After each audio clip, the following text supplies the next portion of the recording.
வருத்தமா இருக்கும். ஆண்டவரே, இந்த சூழ்நிலையில யாருமே எங்க கூட இல்லையே, யாராவது ஒருத்தர் இருக்க மாட்டார்களா? ஆனாலும் ஆண்டவருடைய பிள்ளைகளே, இன்றைக்கு அது உங்களுக்கு கடினமாய் தெரியும். ஆனா ஒரு நாள் நீங்க என்ன சொல்லுவீங்க அப்படின்னு சொன்னா, நீங்க மட்டும் அந்த உரிமையை எடுத்தது நல்லது, நீங்க மட்டும் என்னை தட்டி கொடுத்தது நல்லது, நீங்க மட்டும் என்னை ஆறுதல் படுத்தினது நல்லது. நான் நம்புகிறேன், இந்த மாதம் கர்த்தர் வாக்கு கொடுக்கிறார், நான் ஒரு வெளிச்சத்தை உனக்கு அனுப்புவேன். அந்த வெளிச்சம் எங்கிருந்தும் தேடி வரும்.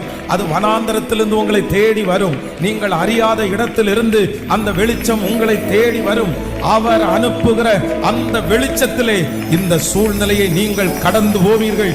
இந்த சூழ்நிலையை கடந்து போவதற்கு ஆண்டவர் கொடுக்கிற ஒரு பெரிய வார்த்தை, நான் உன்னோடு கூட இருந்து கர்த்தர் ஒருவனே நடத்தினார். ஹல்லேலூயா. ஆண்டவரே, ஏன் ஆண்டவரே என் கூட மட்டும் யாரும் இருக்க மாட்டேங்கிறாங்க? ஆண்டவரே, ஏன் ஆண்டவரே என்னை விட்டு மட்டும் எல்லாரும் பிரிஞ்சு போறாங்க? வேற எதற்காகவும் அல்ல. ஆண்டவர் என்ன நினைக்கிறார் அப்படின்னா, அவர் ஒருத்தர் தான் உங்களை கடக்க பண்ணணும்னு கர்த்தர் நினைக்கிறாரு. ஆமோதிக்கிறீங்களா இல்லையா? அது இன்னைக்கு தெரியாத ஆண்டவருடைய பிள்ளைகளே. ஆனா இந்த பிரச்சனையை முடிச்சு வெளியே வரும்போது தான் அந்த கிரெடிட் முழுவதும் யாருக்கு போய் சேரும் அப்படின்னா கர்த்தர். நீங்க வெளியே வருவது உண்மை, உங்களை கடக்க பண்ணுவது உண்மை.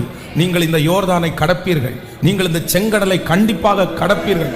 உங்களுக்கு கண்களுக்கு முன்பாக பயமுறுத்தி கொண்டிருக்கிற அந்த மகா பெரிய யோர்தானை நிச்சயமாக உங்களுடைய கால்கள் கடக்கும். கர்த்தர் வாக்கு கொடுக்கிறார், இந்த செங்கடலை பார்த்து நீ எவ்வளவேனும் பயப்படாத, இந்த யோர்தானை பார்த்து எவ்வளவேனும் பயப்படாத, இந்த சூழ்நிலையை பார்த்து எவ்வளவேனும் பயப்படாத. நான் தாண்டிக்கிட மாட்டேன், நான் இந்த இடத்தை விட்டு போய்க்கிட மாட்டேன்னு நீங்க நினைக்கிறீங்க. ஆனா கர்த்தர் சொல்லுகிறார், நான் உன்னை கடக்க பண்ணுவேன், இந்த இருளை தாண்ட பண்ணுவேன். இந்த இருளை தாண்டி நீ போவாய்.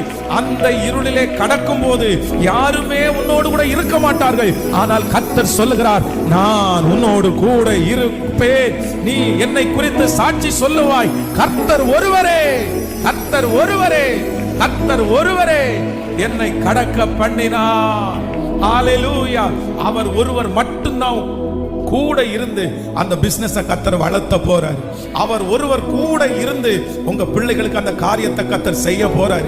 அவர் ஒருவர் மட்டும் கூட இருந்து உங்களை கர்த்தர் ஆறுதல் படுத்த போகிறார். இப்ப கையை உயர்த்தி 3 விசை சொல்லுவோம், கர்த்தர் ஒருவரே என்னை வழி நடத்தினார், அந்நிய தேவன் ஒருவனும் என்னோடு இருக்கவில்லை. கர்த்தர் ஒருவரே என்னை, கர்த்தர் ஒருவரே என்னை வழி நடத்தினார். கர்த்தர் ஒருவரே என்னை வழி நடத்தினார். ஆமென்.